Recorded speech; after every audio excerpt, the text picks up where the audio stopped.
get any points at the end of your life for the emotions you didn't spend, the vulnerability you didn't express. You don't store it up. You don't carry it to the afterlife.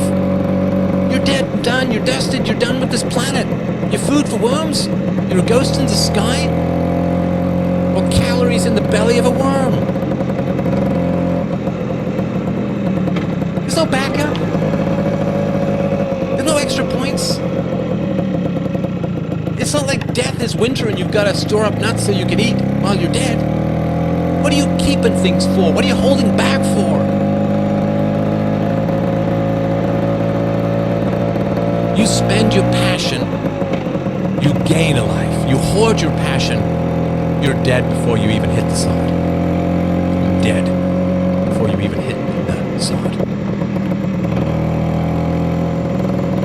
Fly high and live large. Have your passions in full spread and full display. Be full-throated, full-voiced. Cry your barbaric yawps from the rooftops of the world. Hoarding is death. Hoarding is saying, I'll live later.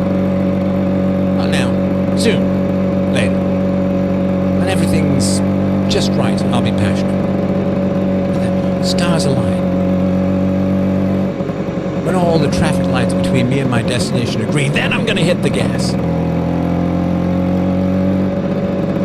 But you understand that hoarding your passions, every habit starts as a cobweb and ends as a chain. Every habit starts as nice and ends as a noose. An object that is at rest stays at rest. An object in motion stays in motion. You think you're going to be passionate later, or you think you're going to put it all out there later. Leave it all in the moment. Put it all in the moment. You might not even have it later. I'm going to go after my dreams. Maybe 3 months from now. Fuck, do you know you've got 3 months? I don't know that. It's like the miser who hoards all his money so we can go on the big trip. And trips over his luggage on the way out of his house and breaks his neck. You don't know! I'm not saying be completely hedonistic and live for the moment. It's a balance, I get that. But way too many people out there live this small, cloistered, half-dead armadillo curled up, guarding something that turns to nothing. In this chilly, frightened, empty embrace to protect something. Like taking a fragile candle and putting it in a tiny, airless room. Runs out of air, goes out. We have fires that roar in the high winds of adversity. We are swords sharpened by whetstones. Get out there and be passionate and follow your dreams. Or you're in a nightmare of immobility. You think, you genuinely think, honestly, it's like exercise. Do you think that if you don't exercise right now, let's say you haven't exercised for a while, do you think if you don't exercise right now, that it's going to be easier next week or next month or next year? No, it's going to be harder. You'll be more, I'm a pale. You'll be more doughy, more flabby, more prone to injury. You do it now. Just do it now. I mean, not right now because I'm talking, but you know what I mean. Just do it now. You think it's going to be easier to ask out the girl of your dreams next month, next week, tomorrow? No. Because that will be one more day, one more week, one more month, or God help you, one more year, where you haven't asked her out. In other words, you've developed the muscle called doing nothing.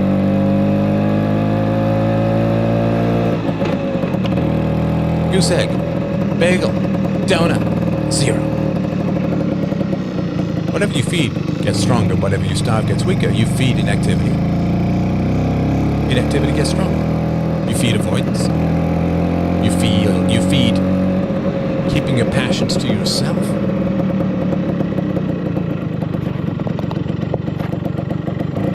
If your workout is self-strangulation, your self-strangling muscles get pretty strong. Speaking to the world, muscles get incredibly weak. I don't know how long I've got. I know I'm probably at least 2/3 of my way through my life. If it's any consolation, it's halfway through my adult life, which is where I had choice. I don't know how long I've got. I mean, it's the post-cancer thing, but it's everything. I'm just a bit more aware of it than most. I don't know how much time I've got. I could die on this life stream. So, what am I holding on for? What am I waiting for? I get to carry nothing with me from this world. There's no money that I take with me. There's no unspent feelings. There's no unexpressed words or ideas or passions or thoughts. None of it.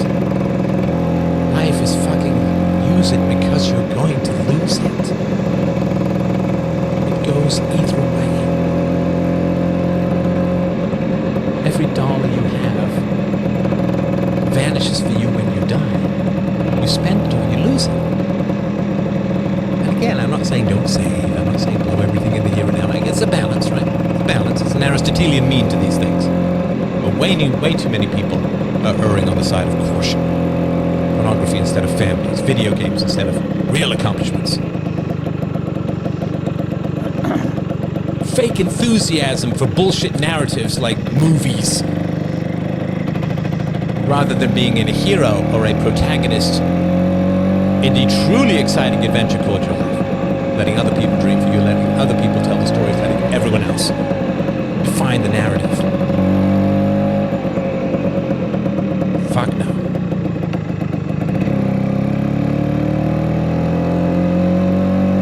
Are you getting the woman that you want? Are you getting the man that you want? Are you making yourself ready for that? Are you being enthusiastic and positive out there? Are you drawing the right people towards you and pushing the wrong people away? Are you living deeply and passionately, virtuously, meaningfully? Or are you killing time, waiting for the giant eraser of mortality to just rub you the fuck out? Are you staying super small, hoping that helps you avoid disaster? Doesn't. Spoiler! Doesn't. Oh, but if I ask that girl out and she says no, that'll be a disaster. No, it won't! You'll find your level. And if she doesn't see the value and the virtue in you, you're lost.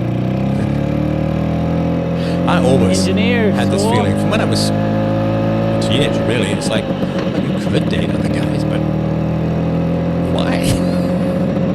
Why would you? So, you ask the girl out, she says no. I feel so bad. What's wrong with feeling bad? You understand there's no feeling good without feeling bad. No pleasure without pain. Two sides of the same coin. I just want to spend one side of the coin and keep the other. I want to have my cake and eat it too. Doesn't happen. I only want to experience success. I don't want to experience loss. I don't want to experience happiness. I want to feel unhappiness. I want to feel calm. I don't want to feel anxious. Doesn't work. It's just a way of flatlining yourself before nature does it for you, which you're gonna do. What's worse than asking the girl out? She says no. You know what's worse than that? Not even asking the girl out. Way worse. Infinitely worse.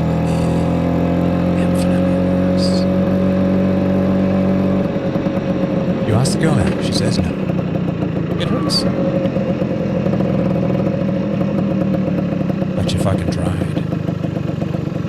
You aim for the job, you don't get it, it hurts. But you tried. You avoid the pain of the moment by avoiding the concentrated unhappiness. And you just diffuse the unhappiness until it totally takes over your life. Well, I don't want there to be a cloud in the way of the sun, so I'm going to live in the fog of nothing. Of scampering around the feet of the dinosaurs and people who matter.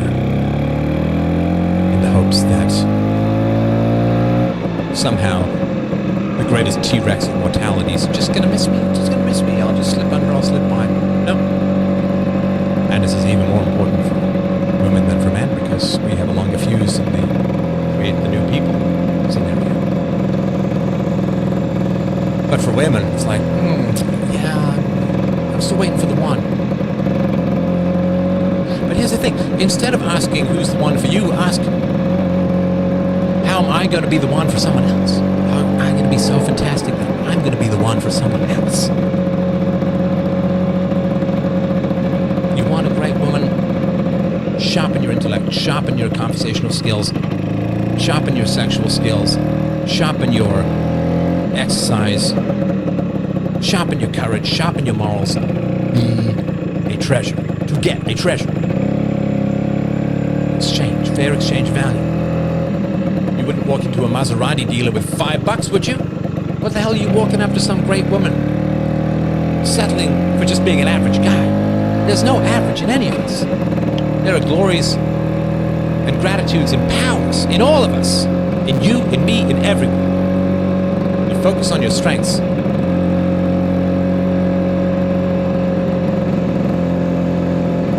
Be someone that someone else would walk over broken glass to get to. Settle for nothing less than vivid life. You know, entire stars gave their lives so you could breathe. Entire massive burning billion nuclear bomb stars went super fucking nova so that you and I could get up from the mud, walk around and say shit.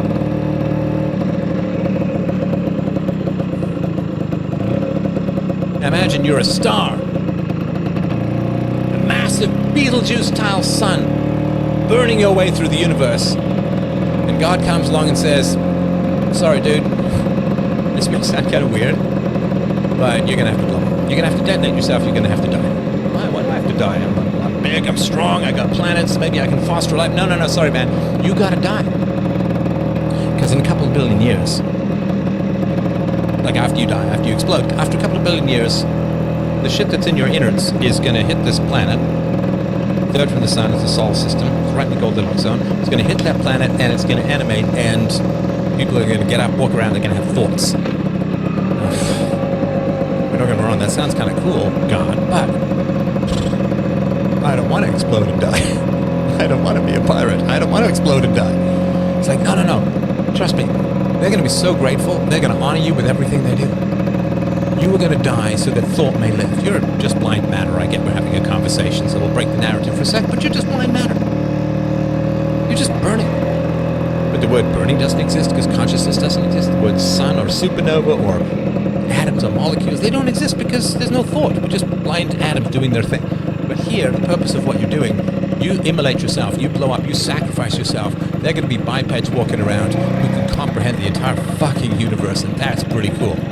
Like, you know what, that is pretty cool. I am just kind of blind matter. Okay, fine. I'm going to hold my nose and hold in a sneeze and explode my shit all over the universe. And you and I are this incredibly lucky recipient of this ultimate gift of self-sacrifice of the universe. Literal stars exploded to give us brains. We don't have brains without the complexity of atoms and molecules. The complexity of matter that comes from the innards of a died and exploded star. A seppuku star gave up its innards